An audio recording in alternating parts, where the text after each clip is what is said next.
watching the station covering all of the DMV.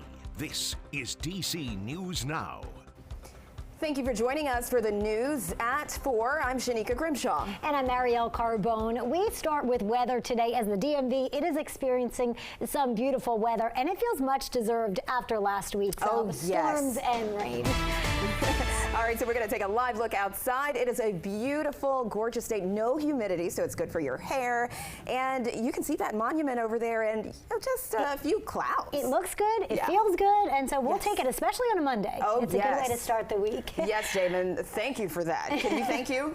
We're going to head over to meteorologist Damon Matson with a check on the forecast. Hopefully, Damon, this lasts. I agree, and I'm not going to take credit for this, not at all, but Marielle, Shanika, you took the words right out of my mouth. It's downright beautiful, and it's well-deserved after what we just dealt with, because that was nasty at the end of last week. Yes, we were thankful for the rainfall that Debbie brought us, given our ongoing drought, but it is still so nice to see that sunshine and just be quiet as we've gone throughout this Monday. Talk about a little fall preview early this morning, even with a clear sky and a northwest wind. We saw temperatures down into the 50s across some of our western communities, a little bit warmer, upper 60s as you approached the district, but with such low humidity in place, this felt very crisp and downright amazing as we started the day. Now, of course, things have warmed up since, given the fact that we've had quite a bit of sunshine throughout the day. Lower 80s are found off to the west, but we do have some mid to upper 80s as you go across Virginia into the district and down through parts of southern Maryland. But while the temperatures may have climbed up a little bit and it feels a little warm in that direct sunlight, it's not unbearable because of the fact that, look at these dew points, folks. We are in the comfortable range, locked in there as the humidity, it got kicked out of here nicely over the weekend, more specifically yesterday, and we've been holding on to these lower dew points, less mugginess in the air as we've gone throughout the entire day. So if you have not been able to get out and about and enjoy this beautiful weather yet, try to do so this evening because it's still going to be pretty amazing out there. Variable clouds, temperatures will start to cool off, but with that lower humidity in place, those upper 70s by 8 o'clock will still feel fantastic. So what a way to kick off this work week. Now, the big question, can we keep this going as we head throughout the next few days at least? We'll have a full check of your forecast with that answer coming up here in just a bit.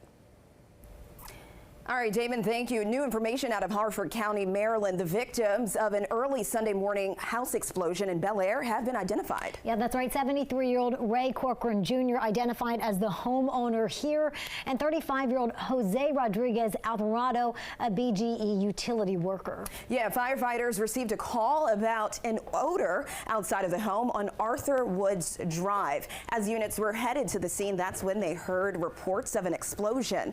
After the blast, officials found Corcoran in the rubble of his home. A neighbor next to the explosion was injured and 12 families were displaced. Should not only, meet in this kind of crisis, but we should take each other during the regular time also. We should make sure how. Now, this incident is being investigated by the NTSB. A cause has yet to be determined.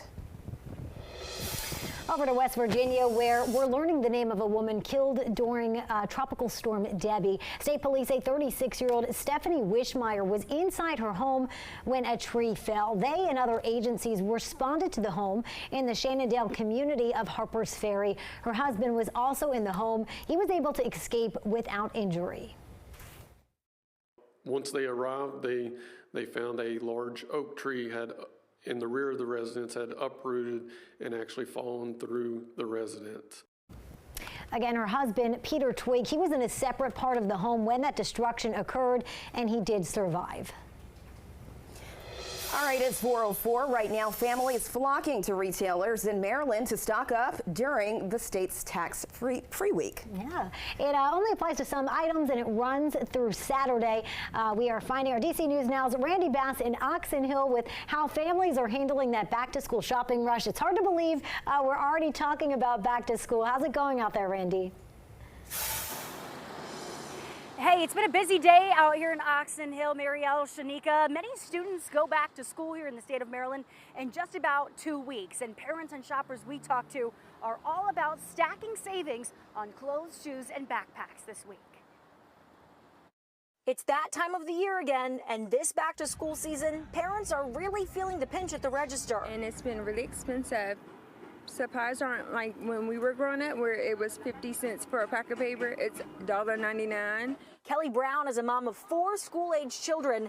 She says this year she's spending more than double what she spent on supplies just a few years ago. So altogether, I spent $253 on school supplies. With costs rising, she says she wishes Maryland's tax-free week extended to supplies too. Through Saturday, shoppers will get to skip paying Maryland's 6% sales tax on clothing items and shoes priced under $100, and the first $40 of a backpack purchase is also untaxed. There are a lot of discounts you can always find your way, like Target. I know they have discounts on school supplies. Some shoppers stacking retailer discounts on top of tax-free savings. Families also stopping in at local outlet malls to save big on name brands. We just picked up my brother a pair of shoes. I think it was like $60. Normally the shoes were about $130.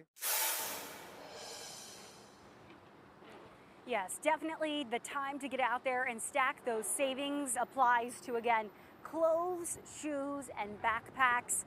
If you want to save on online purchases too, just make sure you get those orders in right away so that way they can be shipped out before Saturday. That is what will make sure your purchase qualifies for those tax-free savings. Live in Oxon Hill, I'm Randy Bass, DC News Now. Thank you. The state's attorney's office says Montgomery County is among the hardest hit areas when it comes to an operation that's stealing money from people. Officials are hoping to keep others from falling victim to what they describe as the gold bar scheme. County have lost more than $3 million. Police say the operation involves a group posing as government officials. They contact someone by phone or email, convincing them to convert their money into gold bars for Keep Saving. Now, at least one of the imposters meet the victim to pick up the gold bars and takes them away. One woman whose aunt became a victim said the aunt lost money and could lose a lot more. I can't comment on the exact amount, but it's definitely sizable. We are worried because she is in jeopardy of losing her house and any of our housing. Officials say there are a number of other cases in the county. All of them are under investigation.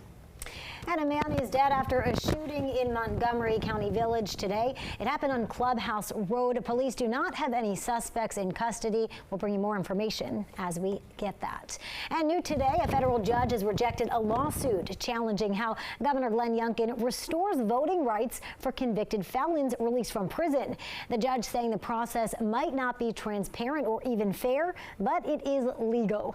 In Virginia, convicted felons automatically lose the rights to vote unless it's restored by the governor. Several previous governors automatically restored rights to certain nonviolent felons. However, Governor Glenn Youngkin has changed that process, instead electing to review each case individually. The lawsuit argued that Youngkin's process violates a clause preventing the government from using arbitration to prevent someone from exercising their First Amendment rights. However, the court found that because a felon has already lost the right to vote, Youngkin isn't denying them a change to exercise that right. You can see why the argument would be in a situation or circumstance where the license gets at an individual's First Amendment rights, you wouldn't want a government official exercising much discretion. In a situation where the government official is just ostensibly giving rights to someone, that's one where you might well allow plenty of discretion to be exercised. In a statement, Governor Youngkin's office says they were pleased with the court's ruling.